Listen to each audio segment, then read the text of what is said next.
ano que vem, 2024, está batendo na porta já, tem eleições municipais e apesar do calendário eleitoral ainda não ter começado, né, de forma oficial, a corrida eleitoral pelas prefeituras das principais capitais do país já vem se desenhando e aí a gente chama Yuri Pita, nosso analista de política, que traz para a gente um desenho importante que basicamente é um agregador aí de pesquisas, né? Como é que vai funcionar? O que você traz aí para a gente nessa tarde de quinta-feira? Bem-vindo. Vamos lá, Muriel, bem-vindo. Boa tarde, aliás, obrigado aí pelas boas-vindas. Boa tarde também para você que está com a gente aqui no Brasil Meio-Dia.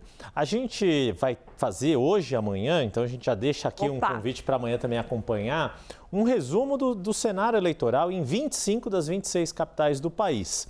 E esse material foi preparado pelo IPESP Analítica, que é um setor de inteligência, o IPESP, Instituto de Pesquisa conhecido do cientista político Antônio Lavareda, e o IPESP Analítica, dirigido por outro cientista político, Vinícius Silva Alves. Eles prepararam um agregador de pesquisa nas capitais. O que significa isso? Numa capital, por exemplo, como... Vamos começar com Porto Alegre, já que a gente vai começar na região sul e já vai aparecer aqui. Mas como é que funciona isso? Todas as pesquisas foram feitas lá em Porto Alegre. Pega-se todos os dados dessas pesquisas e um algoritmo calcula uma média ponderada. E por que é uma média ponderada? Porque ponderada não é simplesmente uma média, somar 3 números, dividir por 3. Porque uma pesquisa mais recente tem um peso maior do que uma pesquisa mais antiga e por aí vai.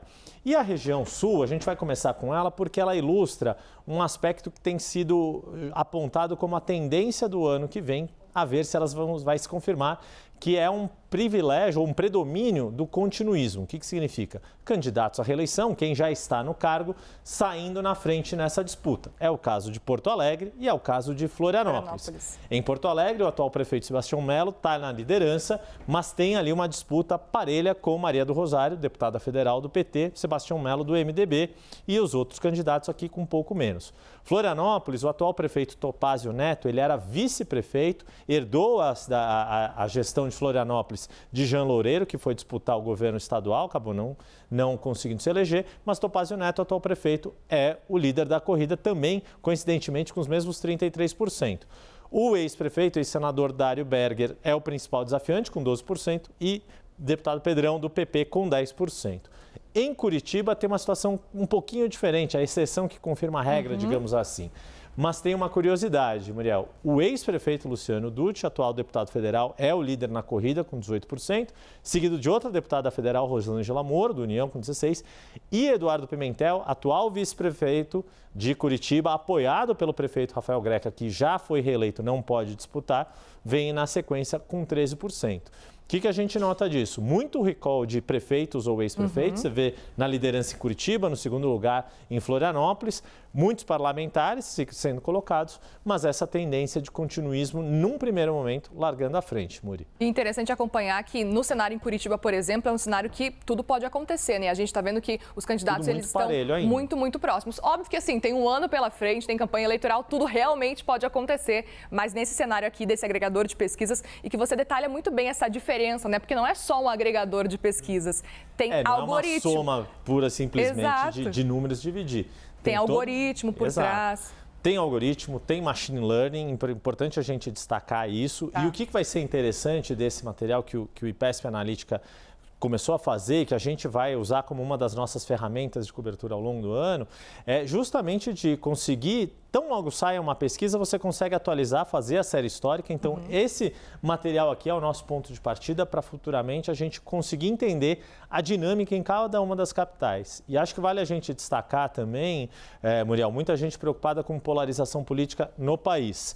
Isso está se refletindo nas capitais, é o que a gente vai detalhando ao longo das regiões que a gente for destrinchando aqui no Brasil Meio-Dia. No que a gente percebe aqui da região sul, não é diretamente essa polarização. Você vê que o PT Porto Alegre, eu acho que é o que se aproxima mais próximo.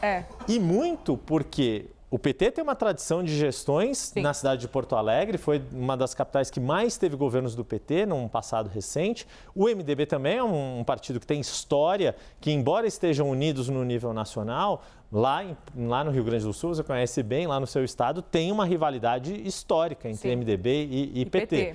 né? Geralmente intercalam no governo do estado, principalmente. Exato. E agora vão replicar a situação. A alternância entre PT e MDB também no governo estadual, tem essa disputa no âmbito municipal, que também já ocorreu em outras eleições. E a gente vê que em Curitiba ainda tem uma força muito forte da Lava Jato, Rosângela Moro, sim, mulher do atual senador Sérgio Moro, mas a gente vê o quanto o PSD desponta como um partido que tem força em algumas gestões. Topázio Neto, se conseguir se reeleger, seria uma sequência ali de uma gestão que começou com o Jean Loureiro. Da mesma forma, se Eduardo Pimentel avançar, segue ali o legado de Rafael Greca. Por isso que a gente tem falado tanto que nas disputas municipais surgem as polarizações locais, as disputas regionais mais fortes, não necessariamente refletindo, por exemplo, a gente vê que o PL de Jair Bolsonaro tem aqui o ex-deputado Paulo Martins tentando chegar nesse pelotão de frente, mas o que a gente percebe é que a rivalidade PT-PL, que hoje é a principal do ponto de vista nacional, ainda vai ter um caminho a ser percorrido nas capitais. Pelo menos por enquanto não está muito claro, né? Aproveito para chamar a Jussara, que segue com a gente aqui também, para analisar esse cenário que o Yuri Pita traz para a gente, porque a Jussara também vai repercutir esse cenário. E é interessante até a gente seguir falando sobre isso, que o Yuri estava falando sobre essas dúvidas que começam a surgir para a gente quando a gente fala de eleição municipal, né? Algumas dúvidas se realmente vai ser uma eleição da continuidade, que é isso que está apontando pelo menos por enquanto, e a outra dúvida é se esse cenário de polarização nacional vai acabar se repetindo e se refletindo nas eleições municipais.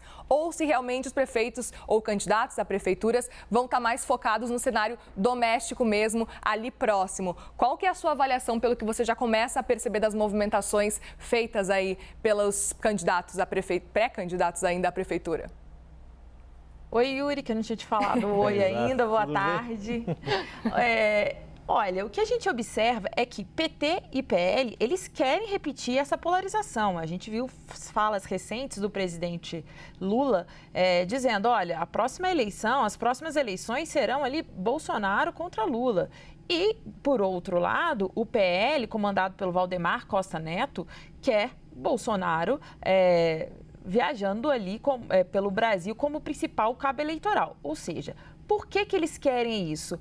Porque a polarização PT contra PL favorece esses dois polos. E aí a ideia é que inviabilize essas outras legendas, outras candidaturas que estão fora desse polo. Pois bem, isso é a intenção deles. Vão conseguir? O que essas pesquisas vão vai começar a esclarecer se essas próximas eleições, as disputas regionais, como tem sido a nossa realidade, elas vão se sobressair, né, em relação à questão nacional, né, essa polarização nacional. Aí eu chamo a atenção também, porque essas pesquisas também vão nos mostrar tendências regionais, no sentido, olha, nas eleições nacionais, nas eleições presidenciais, Bolsonaro venceu Lula no Sul e no Sudeste. Isso vai se confirmar? Essa tendência mais à direita vai se confirmar nessas eleições municipais? Na hora de votar ali para prefeito, a ideologia vai definir o voto? Ou é a questão mesmo do buraco da minha rua, do serviço de água e de esgoto? Essas questões tendem, nessas eleições municipais, acabar tendo uma prevalência. Bem, essas pesquisas vão nos mostrar, tem um longo ano à frente que tanto o PT quanto o PL vão investir nisso. O presidente Lula deve se engajar nas principais cidades, nas capitais. Por outro lado, Bolsonaro também já se prepara para ir com tudo para 2024 nesse sentido. E aí agora vamos ver, de fato, qual vai ser o peso desses dois personagens na decisão do voto, daquele voto de quem, na hora de escolher o político que resolve a minha vida mais imediatamente. E é isso que é a grande questão para essa eleição de 2024, Muriel. Vamos seguir acompanhando, então, claro, que Yuri volta ainda. Um último pitaquinho do que a Jussara falou, que é importante, essa questão do quanto PT e PL querem a polarização e o quanto muitos desses candidatos, quando for conveniente a eles, vão pegar carona nesse discurso. Geralmente, o candidato que está atrás vai tentar puxar a polarização para dar um impulso e aquele que está liderando vai manter a sua toada, seja na sua gestão, quando for prefeito candidato à reeleição, seja o opositor querendo questionar, né, o referendo em relação ao candidato à reeleição nas prefeituras. Isso é muito bem lembrado porque, por exemplo, nas eleições do ano passado, do ano retrasado, quando a gente fala de governo do Estado, ano retrasado, 2022.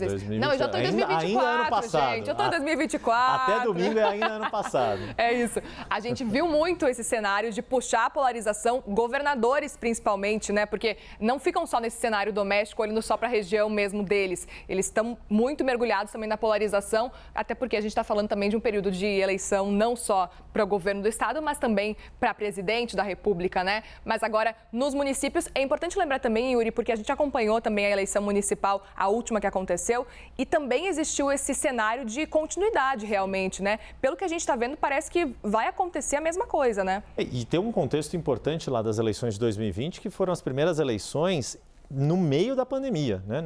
Ainda não havia nem tido um ano de pandemia, aqueles prefeitos tiveram que tomar uma série de medidas muito difíceis de restrição de circulação, fechamento de comércio, etc., com um discurso, enfrentando inclusive um discurso do então presidente Jair Bolsonaro, que era contra o fechamento, contra as quarentenas, etc. Mas naquela eleição, com toda a postergação, tudo que houve um predomínio de continuidade de gestões nas principais cidades. Algumas sim, teve alternância de poder, mas houve ali, de um modo geral, muito do trabalho dos prefeitos no enfrentamento da pandemia acabou sendo premiado pelo eleitor com a reeleição nas principais cidades do país. Veremos, então. Yuri volta logo mais, porque tem também esse agregador de pesquisas do Sudeste ainda hoje. Já já a gente volta e a Jussara volta também para a gente seguir repercutindo.